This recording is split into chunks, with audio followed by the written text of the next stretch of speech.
morning. It's Wednesday and I'm back from the gym. Tired. I had that initial call with the therapist yesterday and I think I just had too much in my head last night when I went to sleep. Went to bed a little too late because I was too wound up, and then I think I had weird dreams or something, but when the alarm went off this morning, I felt like I hardly had any sleep at all. So, because I'm trying not to motivate myself with negative self-talk, I didn't. I told myself, you feel how you feel. How do you feel? And I thought, well, I'm tired. So, I thought I'd give myself permission to stay in the bed. But ultimately, I wasn't going back to sleep because I was spinning around on all those thoughts about what are you doing? You'll feel better if you go. And so I went. And I do feel a little better. If I'm not going to sleep in, then I certainly don't also need to feel guilty for not going to the gym. So there should be a benefit, right? It should be either I sleep or I exercise, but it shouldn't be I don't exercise and I feel bad and I didn't get any sleep. So I went. Anyway, I forget what I mean there. I don't know if that made sense. But so 35 minutes on the bike, because I was a few minutes late getting down there. And I wasn't doing it for the mileage. I was just trying to maintain a decent pace and not phone it in. And I did all right. There's a pace at the top of the hill, the hardest part, that I try really hard not to drop under.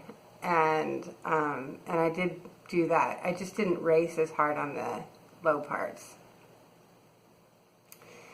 Anyway, so yeah, it was all right. Yeah, I just had too much in my head. Can't stop thinking about that. I have homework I have to do between now and my initial session with this person. She sent me some worksheets, and she cuts right to it. She doesn't mess around. And even just that call yesterday, it wasn't very long. It was just an introductory call. But she was trying to assess where I was and what I wanted to work on. And she don't mess around. So yeah, it was definitely jumping in the deep end. And I could feel it. So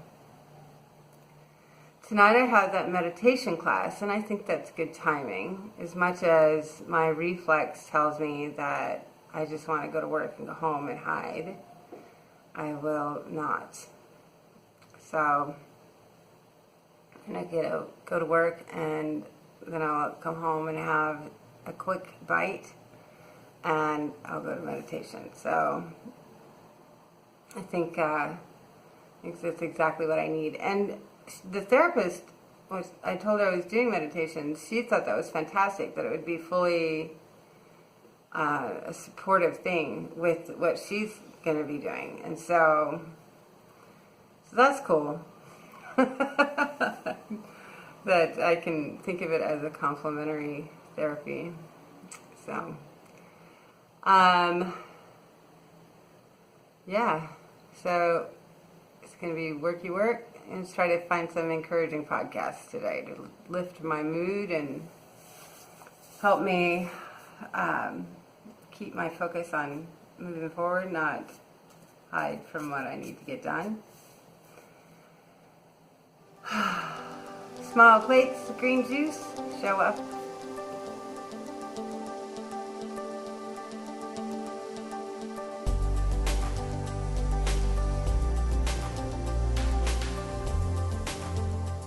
Hi, it's Wednesday after work and I'm home.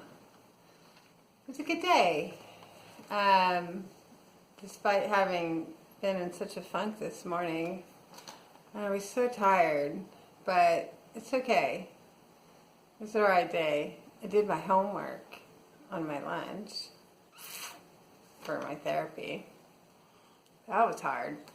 There wasn't a lot of it. I thought there was a lot more. It was just a couple pages, 3 primary questions. But I wanted to put some thought into it, and I have a week and a half. And so I did a draft and saved it to myself, and I can go over it and make sure that it rings true for my actual feelings and goals. So, yeah. And then I listened to some podcasts, sort of half-heartedly, while I worked in the afternoon. There's this lady that I'd never heard of until today named Ilana Van Zant, I'm not sure. Anyway, Ilana. And she is amazing. She's an older woman. She's been a life coach and a spiritual healer of sorts, I guess. I'm not sure. For many years. And she just has a very direct way of processing things and phrasing things. And I liked her for that. And so she said something that rang true for me. It sounds harsh up front because she is a very direct speaker, but stay with me. Got my notes. Suffering.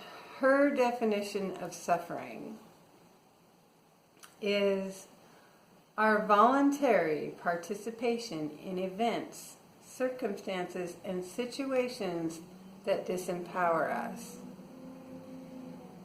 That sounds terrible. Voluntary? We wouldn't voluntarily suffer, except if you go on. Our voluntary participation in events, situations, and circumstances that disempower us because we don't believe we have the power to do any better. That one, like, I was working and I heard it sort of in the background and I just thought, oh, pause. I have to write that down. Because that one made me hold my breath for a second. Yep, do that. So, no, not all suffering is a situation where we could possibly have enough power to change it necessarily. But there's so much of suffering that occurs because we don't believe we have a choice. And actually we might. And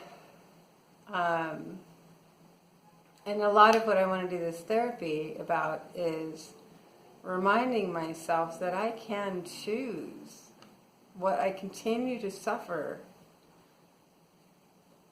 because I don't need to continue suffering. I can do better than wallowing in old circumstance and regret and shame. And so, yes. So that one was like, that one got me. And then another phrase she said not long after that was something that she learned about herself in some struggles and suffering of her own. She learned the depths of which I would degrade myself to get somebody's acceptance. And man, that one's true for me too. The depths of which I will degrade myself to get somebody's acceptance. Why? And because the truth is, we can choose whether or not to accept another person into our life just as much as we want them to accept us into theirs. And if I can't be in another person's life while still having self-respect, then I need to move on. I need to believe I can do better. And so that was a hard hitter too. And then she went on from that particular phrase to say that at some point, when you decide that you will not sink to gain acceptance from someone who may or may not deserve it, or may or may not need it from you, that you have a right to ask for what you want and to choose how you respond if that person refuses to give it to you. So if I want a person's acceptance and they're not accepting of me as I am, I can choose how to respond to that refusal. I can look at them and how they express themselves and how they love, if that's what I'm after, and I can decide whether or not it's in alignment with the way I want to be loved. And if it's not, I can choose whether or not I want to participate. And that's something that I don't think is well taught to anyone. I think we're all taught that we have to be loved by everyone. And one of my defense mechanisms is that I say frequently that I don't feel the need to be loved by everyone. You don't have to like me. I partially believe it. I believe it in a work setting because I know the rules there are prescribed. But in a personal setting, I don't know that I do enough. And so that one I think I'm going to contemplate for a while. Anyway, food for thought for today. I really liked where it was going. It definitely got my mind in a more positive direction for the therapy than the sort of mired, painful thing that I woke up in. And so that was good. Nutrition. I had scrambled eggs. Those are the eggs that are half egg whites, half regular eggs. So they're like, I'm going to call them pale eggs.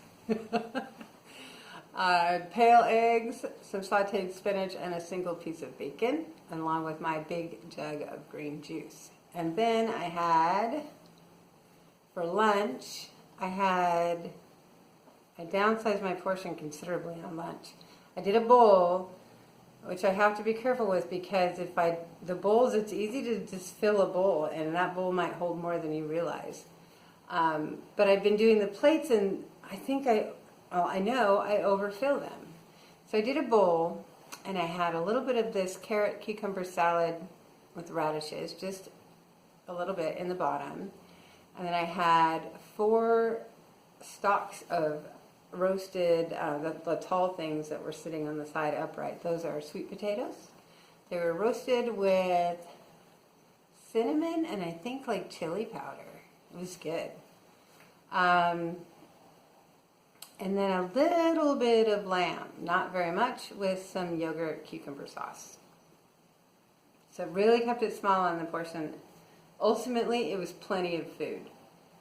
What I have been doing is I just eat too much. And so today I was very concentrated on my portion size at lunch. And it was good. I didn't feel too heavy at the end. The other bowl was melon. It was cantaloupe and honeydew and watermelon and maybe cassava. I don't know for sure what the yellow melon was. And then I did have one of the chamomile teas later in the day and no snacks. I've already figured out what I'm having for dinner. It's going to be cantaloupe and an herbed chicken sausage. Not exactly complex. It's in the fridge, it's cold, I'm going to eat it. Because I'm going to meditation. So this is the first night of a 4-week meditation course. I don't exactly know what that means. If they're going to teach me how to meditate, if they're going to teach me why they meditate, or what they believe in that they think about when they meditate, I don't know. It's a 4-week course about meditation. It's at the same place that I've been going, and I like it there. There's something about that space that when I go in, I just feel like I'm more peaceful. It's like there's a good energy in that space, and so we'll go see what that's about. So I don't have a lot of time to talk. I'm done. Got to get going. Hope you guys have a good night. See you later.